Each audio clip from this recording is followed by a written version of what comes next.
9:35 de la mañana, seguimos en vivo por Alerta Spoiler desde las 9 de la mañana. La situación del coronavirus y la pandemia en el país está atravesando uno de sus momentos más difíciles. En el mundo también se viven distintos rebrotes y al mismo tiempo se están dando a conocer novedades sobre testeos de vacunas en el caso de Argentina o sobre el desarrollo un poco más avanzado de algunas como las que se están probando en la Universidad de Oxford. Para hablar un poco de este tema, qué pasa con las vacunas, si son una solución, si no, estamos en comunicación con Guillermo Folguera. Él es doctor en Ciencias Biológicas por la Facultad de Ciencias Exactas y Naturales de la Universidad de Buenos Aires. También es licenciado en Filosofía, investigador del CONICET y trata los temas de la relación entre biología, tecnología, sociedad y naturaleza. Le agradecemos mucho la comunicación. Guillermo, muy buenos días. Pato del Corro, Lía Pesaresi, te saludamos. Hola, ¿qué tal? ¿Cómo están? ¿Bien? Gracias. Bien, buen Bien, día. bien, bien. Gracias por atendernos. Un Bueno, placer.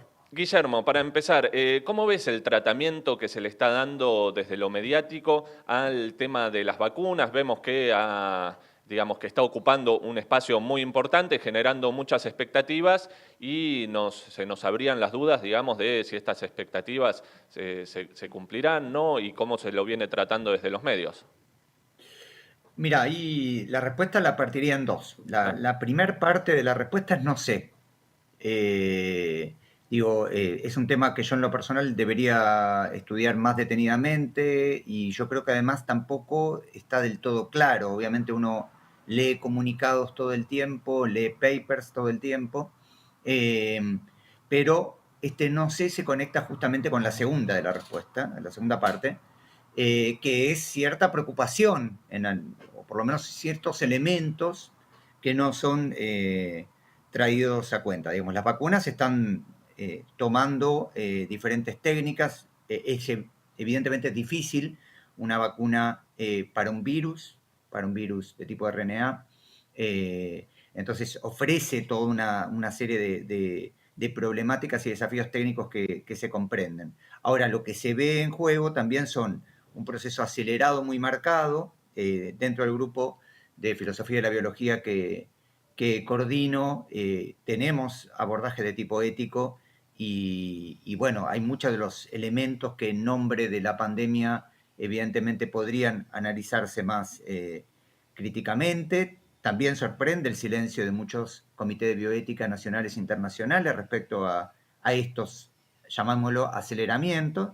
Eh, y después, lo que suele pasar en este tipo de cuestión, donde hay tantos intereses económicos, es la proliferación de un lenguaje publicitario, llamémoslo de esta manera, donde se prometen un montón de virtudes de las técnicas involucradas, pero los potenciales defectos se esconden, o problemas se esconden durante la alfombra. Eso puede tener sentido para una empresa, en tanto su objetivo particular es la ganancia económica, pero a la hora de montar una política pública, evidentemente la información que tiene que entrar en el territorio argentino tendría que no salir únicamente de las empresas involucradas y tendrían que ponerse sobre la mesa claramente potenciales riesgos. Y después estamos hablando, en el caso particular de Argentina, de empresas que tienen en su haber de estas grandes farmacéuticas un montón de problemas, lo cual también es un problema,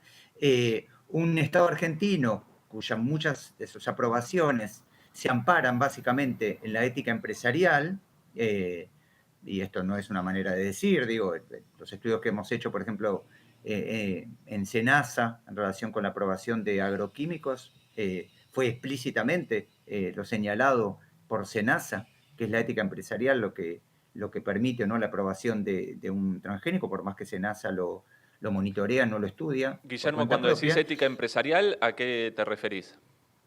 creerle a la empresa, O a sea, la lo que misma empresa dicen. que está, claro, a la misma empresa que está queriendo obtener ganancia con ese producto, es la que se le crea a la empresa los estudios que hacen, se monitorean. Acá yo imagino que va a pasar algo parecido. El Estado argentino tiene un lugar secundario en este cuento.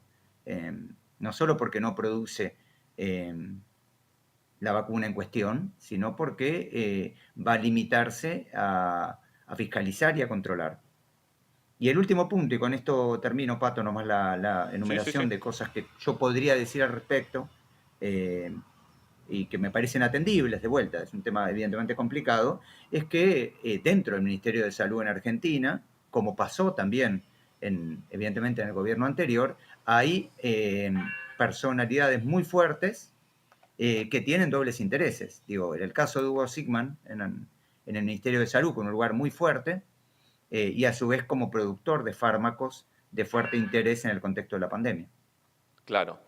Bueno, digo esto que vos decías, justamente ayer leía una noticia que los laboratorios, algunos de los cuales, por ejemplo, como Pfizer, que van a probar la vacuna acá en Argentina, en el Congreso de Estados Unidos dijeron que, aunque sus investigaciones estaban parcialmente subvencionadas por el Estado, ellos no van a vender la vacuna al costo, o sea que lo que vos decías, es un negocio.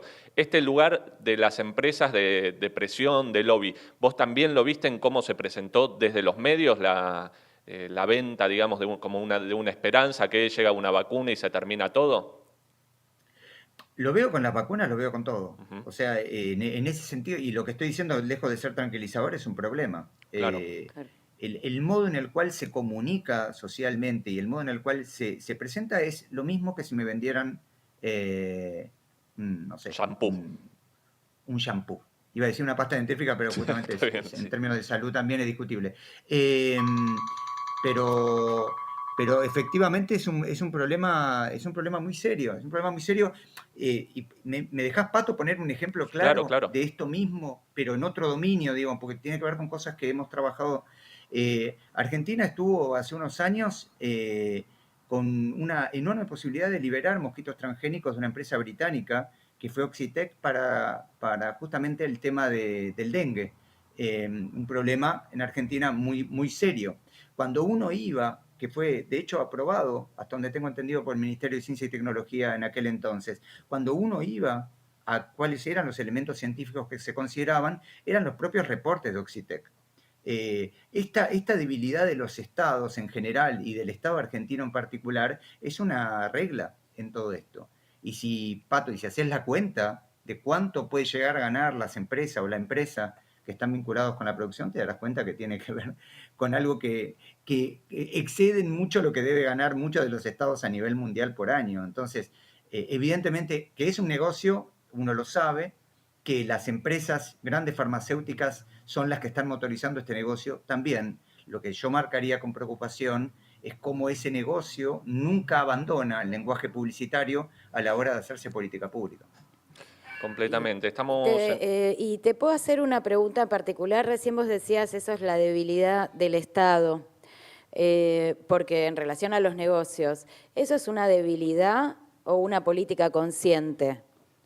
Digo, no solamente con las vacunas, sino también con todo lo que vos contabas recién, ¿no? Es buenísima la pregunta. Es buena la pregunta y esa tiene que ser la pregunta. Yo respondería a las dos. Yo respondería a las dos. En el caso, por ejemplo, que yo contaba de la sección de agroquímicos de SENASA, tenés toda la razón. Ahí, no hubo, ahí hay una política deliberada por generar una especie de gran puerta de acceso a los agroquímicos en Argentina y de montar un paradigma, en el caso, por ejemplo, del modelo agroindustrial, un paradigma agroquímico muy claro. Así que tenés toda la razón que eso no se trata de una mera debilidad, sino una política activa. A su vez, uno ve que muchos estados le fascinaría ser coproductor de esta vacuna y poder obtener parte de sus divisas.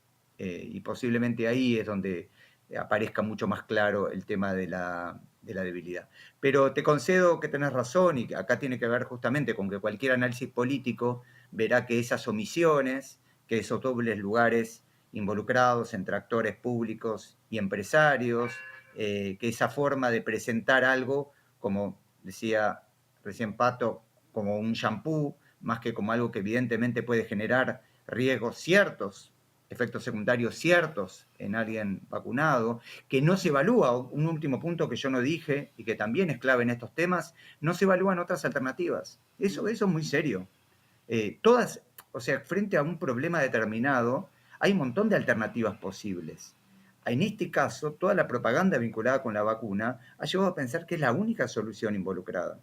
Esto es muy serio. Esto es muy serio. De vuelta, yo no podría decir frente a la cámara no es la mejor solución, porque tampoco tengo los elementos para pensarlo. Lo que me impresiona es que a la hora de montar políticas públicas no se planteen cuáles son los planes B, C, D, E, y pareciera ser que va a ser así hasta que se obtenga la vacuna, cuando además, aclaro algo, nota al pie, quizás la vacuna nunca se obtenga. Exactamente.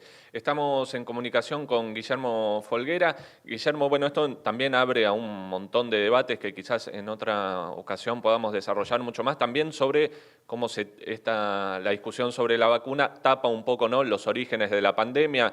Recomendamos una entrevista muy buena que también está en el canal de YouTube que realizaron de la sección, bueno, de un especial sobre pandemia que se llama Origen de la pandemia y debates en la ciencia, donde participás vos, lo recomendamos mucho, está en el canal. Muy recomendado. Para hablar mucho de esto, ¿no? La relación, bueno, entre el humano y en el capitalismo y la relación con la naturaleza y también sobre una concepción de salud. Te agradecemos muchísimo, Guillermo. No sé si querías agregar un punto más y por ahí en una próxima entrevista sí que desarrollemos esta relación, ¿no?, con la naturaleza y la concepción de salud. Sí, ese sería clave. Saben que cuentan con mi interés, estaba con muchas ganas de conversar con ustedes. Un solo comentario para que se vea la falta de comprensión estructural de lo que está pasando. Digo, todo lo que mencioné, evidentemente no está exento de lo que se trata del sistema inmune, por ejemplo, en el caso de las poblaciones de Argentina, de las comunidades de Argentina, comunidades que están muy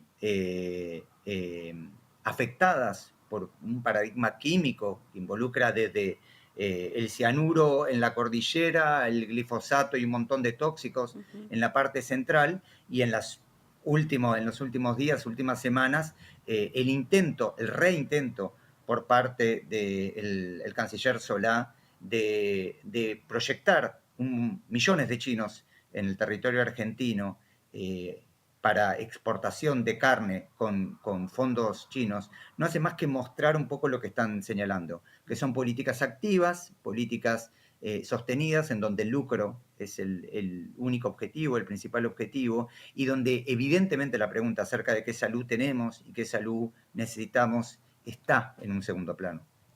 Completamente, sí. Mañana, bueno, ustedes sos parte de una declaración que ha salido sobre este punto. Mañana vamos a estar en conversación con Maristela Svampa para desarrollar un poco esto, que también se ve que es como uno de los nuevos puntos, ¿no?, que se va a discutir, como los transgénicos en su momento. A Guillermo lo pueden seguir también en Twitter, Guillermo con U1, digamos, o lo ponen Guillermo Folguera también en Twitter. Es muy interesante seguir sus análisis, se los recomendamos mucho. Muchísimas gracias, Guillermo, por la comunicación. Esperemos también en una próxima poder desarrollar un poco más los problemas estructurales que quizás hoy están tapados por las urgencias coyunturales. Gracias, Guillermo. Yo me quedé con ganas de seguir también charlando sobre esta relación entre el Estado, la ciencia y los negocios, que me parece que no es solamente el SENASA, sino INTI, INTA, está atravesado y es también muy, muy interesante. Así que un abrazo y muchas gracias y seguiremos charlando.